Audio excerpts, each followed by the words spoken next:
Yohanan, good morning. Good morning, Dan. It's been a long time. It's been a long time, although in recorded episodes, it doesn't really matter. It's one episode after the other, but for us, it has been. Many things have happened, both in the world and in our families. But we are here to discuss a biblical topic, a theme, in fact. And the theme you brought to the table today is God's face and the hiding of his face. Which is something that is so relevant and talked about right now, right? In Israel, at least. If not openly, it is openly as well. I mean, I think it's amongst the religious, it's something that is a huge subject, a very fearful subject. But I think a lot of, well, I can speak for my neighbors, maybe not using those words, but looking at the situation now, well, what's going on? Where are we? On the one hand, we find ourselves now at the end of 2024, where Israel tactically is defeating its adversaries, but strategically we haven't really advanced much, and it's really not clear that we're winning this war, if at all possible. All the while on the international scene, Israel is isolating itself more and more, and things are troublesome. And so even amongst people who read the book, and as well as amongst people who do not, there's a question of where are things going? What is there a light at the end of the tunnel? The pun is not intended. And those who do inquire after God, is God with us? Is that why we're winning? Is that why we have relatively few casualties? Or is God hiding his face from us and something is missing? We are without vision, without decision, without the best leadership that we could imagine, and we ourselves are not at our best. And that's why we thought, well, we've been looking at the book of Deuteronomy, so let's look at this subject and try and understand what the Tanakh, what the Hebrew scriptures say about the Lord hiding his face. And that's what we're going to try and do, right? We're going to try and, because this subject comes up actually at the very end of the Pentateuch, the books of the Torah. The phrase shows up actually only these very few times right in these chapters that we're going to turn to now in terms of the Pentateuch. In terms of the Torah, it shows up only in the book of Deuteronomy, only at the end of the book of Deuteronomy, and only in these two chapters, chapter 31 and 32. Right. So we're turning now to Deuteronomy 31. But just a comment here about the fact that it's at the end, it's very significant. Because it's really making a point here.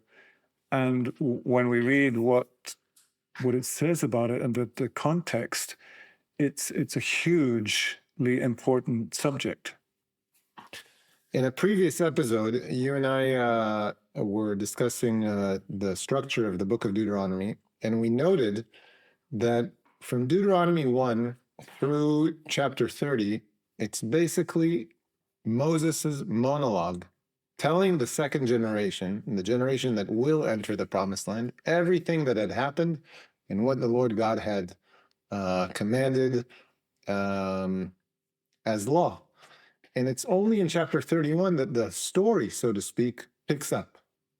Instead of having monologue and things that have been said, things that were said, this is what was said back then, this is what happened back then, now we are back at sort of present time. And this is where chapter 31 takes us. And I think another really important point is that up until now, in the book of Deuteronomy, the theme has very much been, this is the way, this is the Lord's way, walk in it. And we've been encouraged to do that. And now we're suddenly told towards the end of the book, you're not actually going to do that. All right, so how about we jump into the text? Yes, do it. I'll pick it up from verse 14, and what we want to look at is in verses 16 through 18. This is chapter 31, right? Chapter 31, verses 14 through 18. And so Moses and Joshua went and presented themselves in the tabernacle of meeting, Now the Lord appeared at the tabernacle in a pillar of cloud, and the pillar of cloud stood above the door of the tabernacle. And the Lord said to Moses, Behold, you will rest with your fathers, and this people will rise and play the harlot with the gods of the foreigners of the land, where they go to be among them. And they will forsake me and break my covenant which I have made with them. Then my anger shall be aroused against them in that day, and I will forsake them, and I will hide my face from them, and they shall be devoured. And many evils and troubles shall befall them, so that they will say in that day, Have not these evils come upon us because our God is not among us? And I will surely hide my face in that day, because of all the evil which they have done, in that they have turned to other gods. Wow. It's very, very powerful declaration, isn't it? I mean, this is not like you might, but you will. And I think a really important point here is in verse 16. He says, you will forsake me and break my covenant, which I have made with them. Now, the important thing here to note is he's not talking about the Abrahamic, the covenant with Abraham. Mm-hmm. So God's covenant with his people based on his commitment to Abraham stands.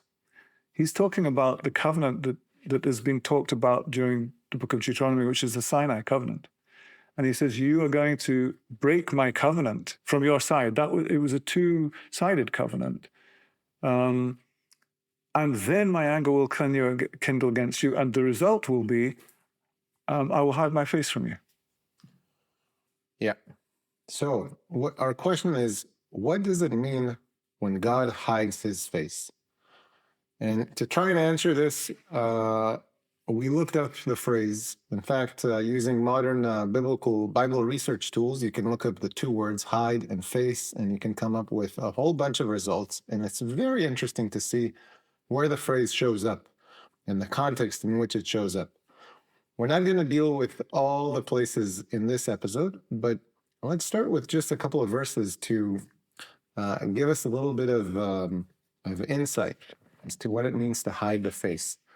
Let me start with a verse out of Job, and we will see the parallelism as it comes up. I'm reading out of Job chapter 13, verses 23 and 24. How many are my iniquities and sins? Asks Job. Make known to me my rebellion and my sin. Why do you hide your face and consider me your enemy? In other words, Job is demanding God answer him, and he's complaining, God, you are hiding your face. In other words, you consider me your enemy. So here, it's very clear the parallel between God's hiding his face and considering someone his enemy, right? And this corresponds well to they forsook him, he forsakes them in Deuteronomy. Let me pick up another verse from Psalm 69. In English, it's verses 16 and 17. Answer me, O Lord, for your loving kindness is good. According to the greatness of your compassion, turn to me, and do not hide your face from your servant, for I am in distress. Answer me quickly. In other words, he is pleading God to answer him. And hiding his face is exactly the opposite of him hiding. Of him answering. Yes, of him answering. Yeah.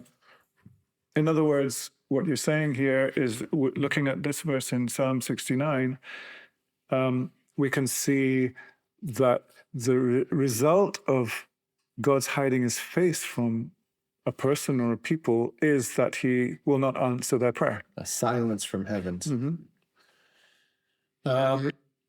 It brings us to a perhaps more interesting little passage that could deserve a whole episode of itself. Something of the opposite of the hiding of the face. In Numbers 6, God commands Moses and Aaron, this is how the priest shall bless the people. And the Aaronic blessing goes like this. Numbers 6, verse 23. Speak to Aaron and to his sons, saying, thus you shall bless the sons of Israel. You shall say to them, the Lord bless you and keep you. The Lord make his face shine on you and be gracious to you.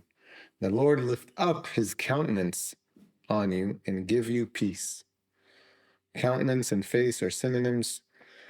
Here in this blessing that the priests would bless the people, part of the blessing is that the Lord shines his face. He makes his countenance, he lifts up his countenance. And the result? The result is blessing. Peace as well. Blessing and peace. Yes. Yes. So this is desirable. Hiding the face is undesirable. I think this point that you're making here is so important within the context of the books of Moses, the Torah, or the Pentateuch, as it's called in English, because the people knew this was a blessing that the priests gave on the people, that the Lord would make his face shine on them. Now, to hear that the Lord will hide his face from us, the total opposite of that is a fearful thing. And it must be understood on the background of this blessing how fearful a thing it is, because it's the opposite of the blessing. Mm-hmm.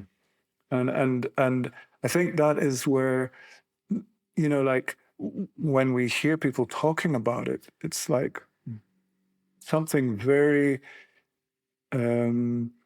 hard to even think about. There is a sense in which people might think that things go well for them because they have worked hard, or because they're doing things right, or because they're lucky. Right. In another sense, some people recognize and acknowledge the fact that things go well because the Lord makes them go well. And at other times, things don't go well because the Lord is thwarting or stopping blessing from coming. This passage in Deuteronomy 31 is really the preface to a chapter that you favor very much. In fact, you've written a book on it. We'll get to that in future episodes. Chapter 32. Because after what God says, he tells Moses, look, you are about to die. This people will get up after you and play the harlot, and they will turn to foreign gods, and I will hide my face, so much so that they will think that I have abandoned them. They will be asking, why do all these things trouble us? Is God not with us? And he will hide his face. And so not sure how to say it. It's not a response. It's more like basically he tells Moses, because this will happen, I want you to write down this poetry. And this poetry, this song, the Song of Moses in chapter 32, will act as a witness, a testimony against the people for all their generations. And they must learn it to see that. And I think this is the only portion of scripture that the people of Israel are told they had to learn by heart. And what this does for every generation of the people of Israel is basically tell them, this is what I told Moses. It's playing out in your lives, and this is how it will end. We're not going into the whole chapter. I know you'd love that, but not today. Take us to just a couple of relevant verses. Well, I think this theme. This song is also a story. It's a story of God's relationship with his people, past, present, and future. And just in very few words, we see in this song comparison between God's goodness to his people and what he's done for them, and the people's behavior towards their God. And their behavior is so disconnected with his goodness to them. And this brings us to the place of hiding his face. Verse 20, it says, after it's been described to us about the people's rebellion and how they've forgotten God. Then verse 20 says, and he said, I will hide my face from them. But then it adds this very interesting statement, I will see what their end shall be. For they are a very forward generation, children in whom there is no faithfulness. Here's a paradoxical situation. God hides his face, but he still sees. This is verse 20 of chapter. This is verse 20. This in the song is the beginning of a process where God removes his protection from his people, but he's still faithful. And it's the beginning of a story that ends basically in verse 36, or comes to verse 36, because here he's saying, I will see where the end of this will be. So I want to clarify what you're saying. He's saying on the one hand, in the preceding verses, he complains, God is complaining that the people have forgotten who he is to them, where they've come from, and everything he's done. And so as a response, much like in the previous chapter, I will hide my face from them. But, he also adds, I will see what their end will be, meaning he still keeps tabs. There is some kind of process going on, and there is some end points to it, and the end point we'll get to in the song. But I think the important thing here is that God is leaving the people to their own resources. Now we'll see where you're going to go with your own resources. And unfortunately, we have seen that the people of Israel has been in that situation. So we rely on ourselves or on whatever resources we can find, whether it's our intelligence or our, the help of whoever's going to help us at the time. But this is exactly what God is saying here. I will hide my face from you, and I will see where it brings you. And in a sense, this is a story of the prodigal son. The son leaving home, taking his resources, and the father saying, well, I would prefer, but okay, go your way. And the place where the son eventually comes to himself is in a pigsty, right? Yeah, he loses all his resources. He is out of strength. He is hungry. And he realizes even the lowliest servant in my father's house is better off. And I think he goes back to his father. I think that's what the song says, because in verse 36, and maybe we won't go into it right now, but at least just to remind ourselves of that, where it says, because God has said, I will see what your end will be. And then in verse 36, after many calamities and things that are happening, God says... many calamities happening to Israel. To Israel. Finally, God says, for the Lord will judge his people and have compassion on his servants when he sees that their power is gone and that there is no one remaining, bond or free. He will say, where are their gods, the rock of which they sought refuge? In other words, God is saying, I will return to them. I will judge my people only once their power He's been gone. waiting for this moment. Yeah, when they are powerless. When they're powerless. And then he says two things very quickly. He says, where are the gods you turn to, or where is the rock that you trusted in, whatever that rock may be? That's the first thing. And the second thing, in verse 39, he says, see now, I am he. Revelation. This is when revelation will come. So this is a hope. But we're still kind of trying to understand, well, we haven't seen that yet. And we're still trying to understand what is the...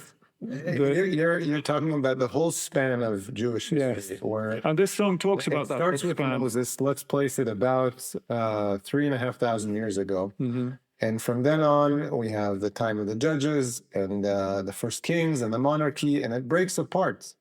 And the kingdom of Israel goes away because of the things he spoke of here. And finally, the kingdom of Judah also goes into exile. And this is basically the whole biblical history because of these things exactly. Israel, as a house, goes into exile. That's the final, you could say, curse. And the prophets who speak during those days, Ezekiel, and Jeremiah, and many of the minors, are saying exactly that. You, O people, you've broken the covenant. Return.